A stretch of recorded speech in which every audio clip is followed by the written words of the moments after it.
Olá! Paz seja convosco.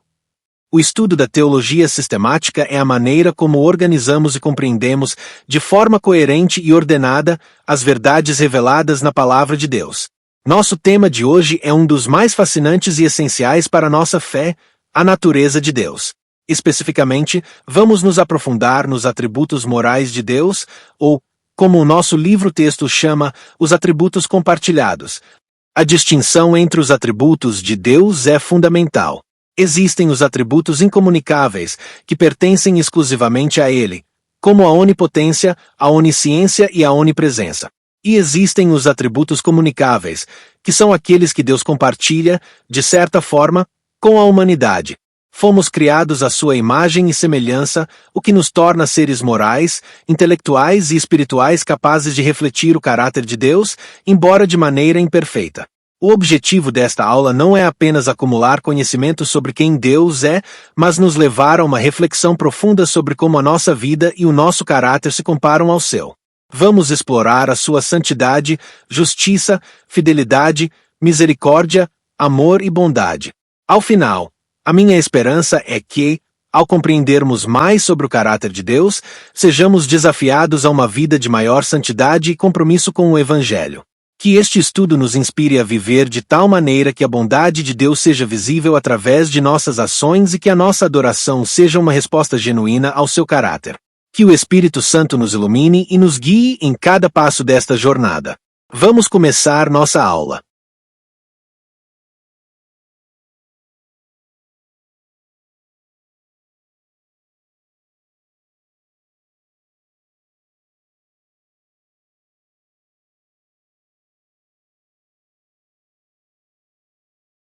Na aula de hoje estarei falando dos atributos morais de Deus.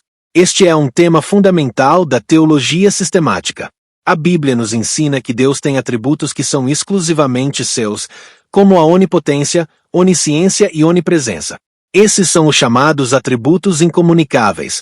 No entanto, ele também possui atributos que, de certa forma, ele compartilha conosco. Eles são chamados de atributos comunicáveis. O nosso livro-texto, de forma muito clara, explica que não os possuímos na mesma medida ou perfeição que Deus, mas eles estão presentes em nós em uma proporção menor. A essência do nosso estudo é entender que, ao sermos criados à sua imagem e semelhança, fomos chamados a refletir o caráter de Deus. Não apenas a ter um intelecto, uma emoção ou uma vontade, mas a ser moralmente como Ele. A nossa conduta e o nosso caráter devem ser moldados por esses atributos. Pensem nisso. O nosso desejo por justiça, a nossa capacidade de amar, a nossa busca por sermos fiéis, tudo isso ecoa a natureza de Deus. Portanto, ao longo desta apresentação, vamos mergulhar em cada um desses atributos. Começaremos com a santidade, que é a base de todos os outros atributos morais. Em seguida, falaremos sobre a justiça, a fidelidade, a misericórdia, o amor e, por fim, a bondade de Deus. Acredito que, ao final deste estudo, teremos uma visão mais clara e profunda de quem Deus é, o que Ele espera de nós, acima de tudo, teremos mais motivos para adorá-lo. Que o Espírito Santo nos guie e nos ajude a compreender cada verdade que será apresentada aqui.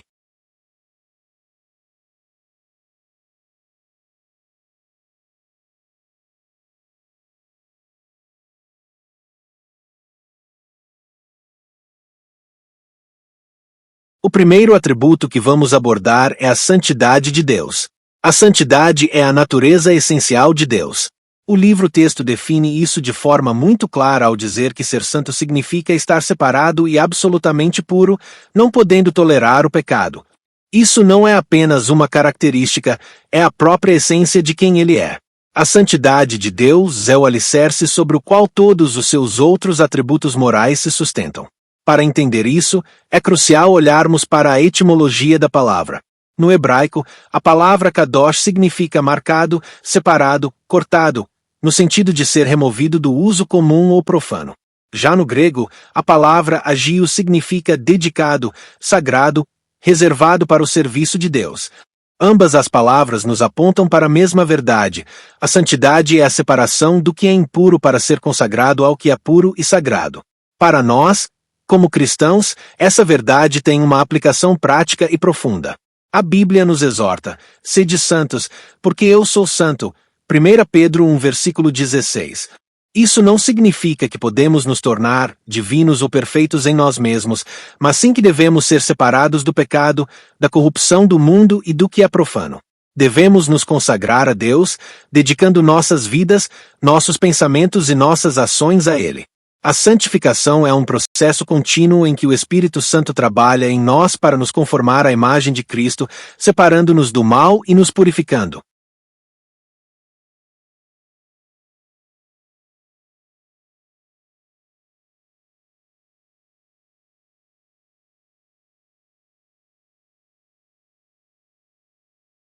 A seguir, temos a justiça de Deus. A justiça está intimamente ligada à santidade. O nosso livro-texto nos ensina que a justiça de Deus é a sua santidade em ação, ou seja, a maneira como a sua natureza santa se manifesta no mundo. Ele é o padrão absoluto de justiça. Não há lei acima de Deus, pois Ele próprio é a fonte de toda a lei justa e reta. A justiça divina não é uma força cega ou imparcial, mas sim um reflexo do caráter perfeito de Deus, que sempre faz o que é correto. É importante entendermos a distinção que o texto faz entre dois tipos de justiça: a justiça retributiva e a justiça remunerativa.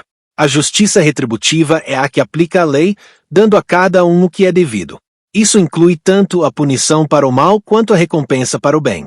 Em nossa cultura, muitas vezes associamos justiça apenas à punição, mas a Bíblia vai além. A justiça de Deus também se manifesta ao recompensar os justos. Isso nos leva à justiça remunerativa, que é a recompensa dada aos fiéis. O livro-texto explica que essa recompensa não é baseada em mérito humano, mas é um ato de amor de Deus. Ou seja, é a justiça em ação que recompensa a obediência e a fé, não como algo que somos merecedores, mas como um reflexo da bondade e do amor de Deus. A Bíblia nos mostra que a justiça de Deus é perfeita e Ele não faz acepção de pessoas, Romanos 2:11. Ele julga retamente, com base em evidências e não em aparências, e a sua ira se manifesta contra o pecado. A justiça de Deus nos mostra que Ele é um juiz justo e que, por causa de sua santidade, o pecado não pode ser ignorado.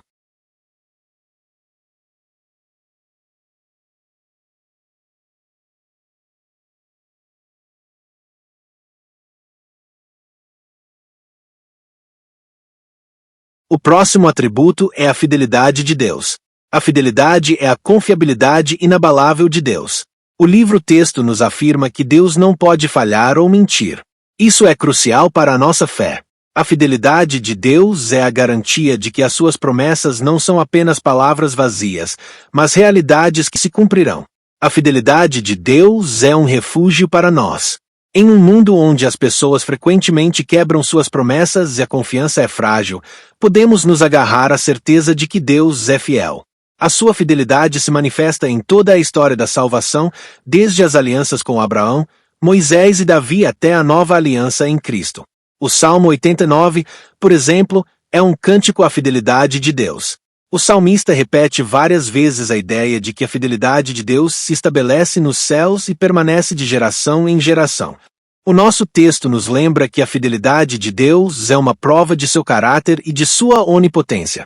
Ele não apenas deseja cumprir as suas promessas, mas ele também tem o poder para isso.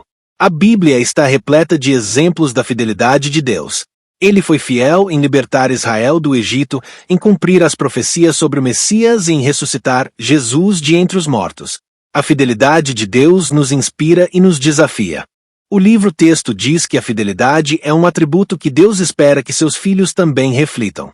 Se Deus é fiel em suas promessas para conosco, nós devemos ser fiéis em nossos compromissos uns com os outros, acima de tudo, fiéis a Ele.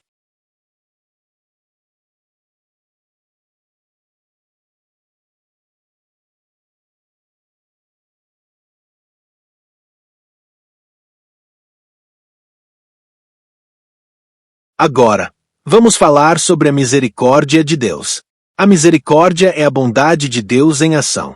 O livro-texto define a misericórdia como a divina bondade em ação com respeito às misérias de suas criaturas. Isso é muito importante, Pois a misericórdia não é apenas um sentimento, mas uma ação. É Deus agindo para aliviar o sofrimento, para oferecer perdão e para estender a sua mão a quem está em miséria. A palavra hebraica para misericórdia, rachamim, é a mesma palavra usada para ventre ou entranhas, o que nos dá a ideia de um sentimento profundo de compaixão, de ter as entranhas comovidas pela miséria de alguém. A misericórdia de Deus não ignora a justiça, mas atua em perfeita harmonia com ela.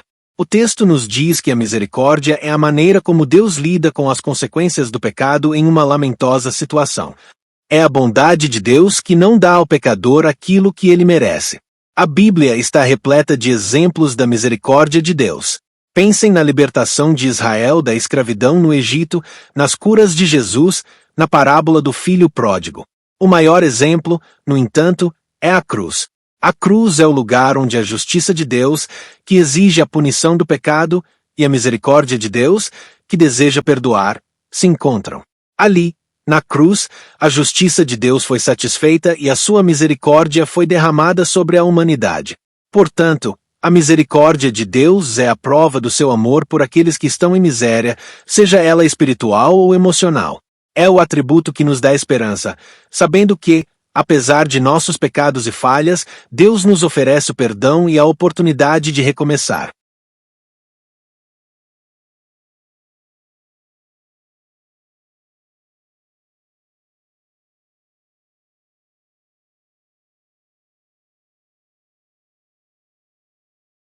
Chegamos agora ao amor de Deus.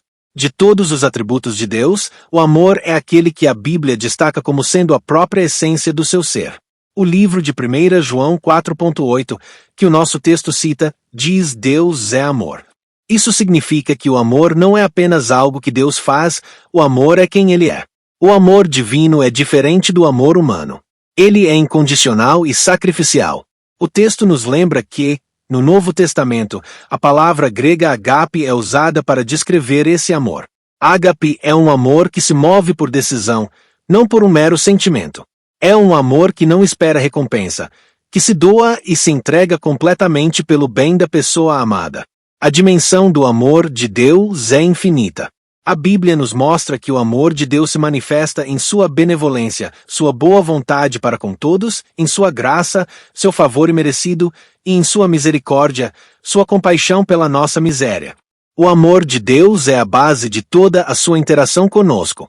Foi por amor que Ele nos criou, por amor que Ele nos salva e por amor que Ele nos sustenta. A maior prova do amor de Deus é a cruz. João 3:16, um dos versículos mais famosos da Bíblia, nos diz: Porque Deus amou o mundo de tal maneira que deu o seu Filho unigênito, para que todo aquele que nele crê não pereça, mas tenha a vida eterna. O amor de Deus é o motor da salvação. Ele se revelou no Antigo Testamento em sua paciência e longanimidade para com seu povo, mas no Novo Testamento, esse amor se manifesta plenamente em Jesus Cristo. O amor de Deus é o modelo para o nosso amor.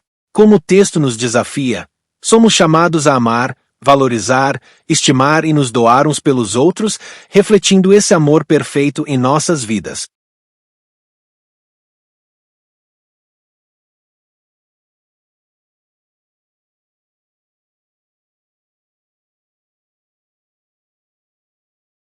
E, finalmente, temos a bondade de Deus. A bondade de Deus é a sua natureza generosa e benigna. O livro-texto nos ensina que a bondade de Deus é o que faz com que Ele nos conceda a vida e as suas bênçãos. A bondade de Deus é manifestada em toda a criação. Pensem na beleza da natureza, na saúde que temos, no alimento que nos sustenta, na família e nos amigos. Todas essas coisas são expressões da bondade de Deus. No texto, somos lembrados que Ele nos dá força, o vigor e a saúde para trabalharmos e nos dá a graça e a misericórdia para lidarmos com a dificuldade. A bondade de Deus não é apenas para os salvos, mas para toda a sua criação. Mateus 5:45 nos lembra que Deus faz que o seu sol se levante sobre maus e bons e faz chover sobre justos e injustos. A bondade de Deus, portanto, é a base do seu relacionamento com todas as suas criaturas. O livro-texto também aborda uma questão crucial relacionada à bondade de Deus, o problema do mal. Ele nos apresenta 6 pontos para nossa reflexão. Primeiro, que Deus não é o responsável pelo mal. Segundo, que o mal existe por sua permissão. Terceiro, que Deus é tão grande que ele pode usar o mal para cooperar para o bem. Quarto, que ele formou o universo com leis naturais que permitem acidentes. Quinto, que Deus tem um plano futuro para mostrar a razão de todas as suas ações. E sexto, que ele não julgará a Deus enquanto não vira. Cena final. Esses pontos nos ajudam a entender que, mesmo diante do mal, a bondade de Deus permanece. Deus não é o autor do mal, mas ele é soberano sobre ele. No fim, a Bíblia nos assegura que tudo fez bem. Chegamos ao fim da nossa aula. Vimos que os atributos morais de Deus não são apenas conceitos teológicos distantes, mas verdades que se manifestam em nosso dia a dia. A santidade de Deus nos chama a uma vida de separação do pecado e de dedicação a Ele. A sua justiça nos garante que o bem será recompensado e o mal será punido, mas nos mostra também que a cruz de Cristo é o lugar onde essa justiça foi satisfeita. A fidelidade de Deus é a âncora da nossa alma, a certeza de que suas promessas são inabaláveis. A misericórdia de Deus nos dá a esperança, lembrando-nos que, mesmo em nossa miséria, Ele está pronto a nos perdoar. O amor, a própria essência de Deus, é a motivação de toda a sua obra de salvação. E a bondade de Deus é a razão pela qual podemos desfrutar da vida, sabendo que tudo o que Ele faz é para o nosso bem, mesmo em meio ao sofrimento.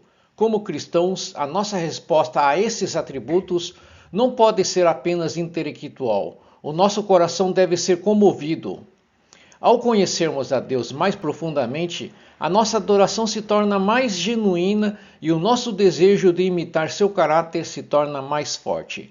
Que a nossa vida reflita a santidade, a justiça, a fidelidade, a misericórdia, o amor e a bondade do nosso Pai Celestial. Que a nossa jornada de fé seja marcada por essa busca constante de sermos mais parecidos com Ele. Que o conhecimento que adquirimos hoje nos inspire a viver uma vida que o glorifique em tudo.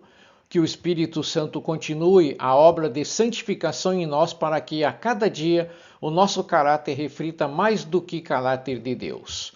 Oremos. Senhor, nosso Deus e Pai, em nome do Teu Filho amado Jesus Cristo, queremos Te agradecer por esta oportunidade de estudo e de aprendizado. Obrigado, Senhor, por nos revelastes o Teu caráter e a Tua natureza. Agradecemos pela Tua santidade que nos separa do pecado e nos chama a uma vida de pureza. Agradecemos pela Tua justiça, que é o alicerce do Teu trono e que se manifestou plenamente na cruz do Calvário. Agradecemos pela Tua fidelidade, que nos dá a certeza de que as Tuas promessas jamais falharão. Obrigado pela Tua misericórdia, que nos alcançou em nossa miséria e nos ofereceu perdão e redenção.